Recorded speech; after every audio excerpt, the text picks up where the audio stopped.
Yeah. Okay. Once again, the True Lifeline voice modem port, I just kind of wanted to show a graphic of what that looks like. This top here with the input port, this is our entry device. One leg comes into a two-way splitter, and we go right out to that blue labeled voice modem port. The other leg goes into the rest of the circuit. Now, if you look at a bypass amplifier, which I don't know if any folks, I think some systems may still be using them, but they are fading out. What happens with a bypass amplifier is when the device is operating properly, it comes to the input, it's going through the IC, and then to the rest of the outputs in the amplifier. When power is lost, it comes into bypass mode, and you can see there's one relay here that your Lifeline voice has to pass through, and then there's another one here. So you've got two potential points of failure here, which is really bad. And there's also some other RF signal level issues that are encountered, but we can go over that when we get in more in depth in the regional training. The return loss saving feature, this is something that we've got a patent pending on, and we've got a couple other folks that have kind of caught on to how important this is. This is once again kind of a drawing of the basically the Comcast type of installation. What happens when power is lost to this amplifier here is that the RF impedance that's feeding this leg of the splitter is no longer 75 ohms. So what happens is your downstream return loss at the input port, if power is lost, goes to about 8 dBs. Poor return loss causes a lot of reflections, which can degrade or even cause packet loss of your transmission signals. So what that means is if you have a poor network to begin with and all of a sudden your amplifier goes out or power is lost, you can lose your voice connection, which once again, if they've got Lifeline voice, they're held liable for that. So our return loss saving feature terminates, if you can picture this entire piece in here as the entry device. When this power is lost or the active portion of the board, which is also monitored, if the IC were to fail or any of the active components on the board fail or power is lost, it terminates into 75 ohms and maintains return loss above 20 dBs at the input port. So that's very critical, and we can go over that later, and I'd like to show a demo if we can at the regional meetings. But it's a huge selling feature. This is just an example of what you would see in a typical installation. When everything's powered and operating properly, if you're looking at this green trace, this is your return loss, and your worst case up here is about 18.9 dBs, which meets SCTE spec. Once power is lost, it drops right up here to this red line. We're looking at about 8 dBs, which is awful. We go to the entry device. Oh. You can see that we've got, with power on, we're about 20.3 right over here. And with power off, we actually get a little bit better. The reason for that is that we have a matching impedance, so we're going right into a 75 ohm resistor essentially, but we maintain the signal integrity in the downstream, which is critical. One other thing that you guys will get hit with, which has been going like crazy, is MoCA. Folks want to know if our devices will work with MoCA.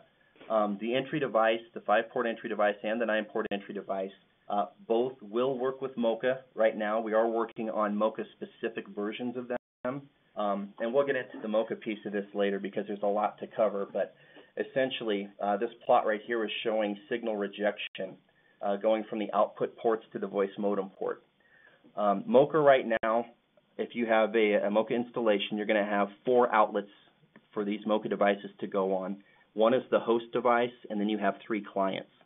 So the entry having 4 active output ports is a perfect scenario for a MoCA installation. They want to have as much rejection of those MoCA signals, which operate from 1125 to 1525 megahertz, way above the typical cable band that we're used to using. They want to keep that signal from getting into the voice modem port because it can cause problems. So this plot here is showing the isolation from those active MoCA output ports to the voice modem port. So we're looking at about 52 dBs of rejection, which is what the operators are looking for. This slide here is the active output ports and the rejection at the input port. So we're looking at about 39 dBs of rejection at the input port, which is also very good. And that's just inherent with the product design. And like I said, we are working on getting some more Mocha-specific ones that have some different isolation tweaks and some additional rejection, but we'll cover that later. When someone receives one of the entry devices, if they place an order and they open the box, they're going to get the entry device, the mounting screws, a power supply, and the installation manual. Now, the installation manual is a trifold manual that shows not only different installation scenarios, but also troubleshooting. So if they have an issue and the light, for example, on the entry device goes red, it does have a dual LED. Like I said, we'll do a deep dive later, but instead of being green, if the light goes red, it tells them what to do. You know, they want to go troubleshoot and see if they've got the correct voltage at the power supply. If they do and they're not getting any output, then they probably have a bad IC. But it's a real nice tool. A lot of folks don't even provide any sort of installation guide, and if they do, it's usually just a quick little, paragraph or two about how to hook the device up. So it's a really nice manual. The power supplies, as you can see here, this is the standard one right here. It has one output, and you can also see at the top here it does have a mounting tab, which has been a huge selling feature down in Texas, for example. They love this because they were saying they get trouble calls all the time from children being, back near their gaming devices, near the TV set, and accidentally popping the power supply out. And they lose all their cable in the house, and that causes a truck roll. So we're looking to get screws incorporated with the power supply, but right now the supply does not come with one because the one in the wall plate typically will work, but sometimes it's not the case. Power supply over here, this has a built-in power inserter. This is an option. It's pretty slick. Instead of having to use a separate power inserter, if you're going to do remote powering on the input port here, you would have to use a standalone power inserter typically. But they do have the option to order with this power supply with built-in power inserter. So this plugs into the wall. One leg goes to the amplifier, and the other leg goes to the television set.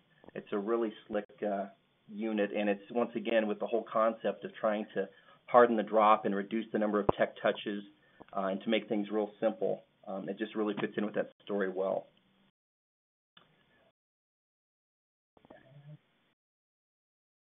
Here's kind of a typical installation just to show you how these would be hooked up.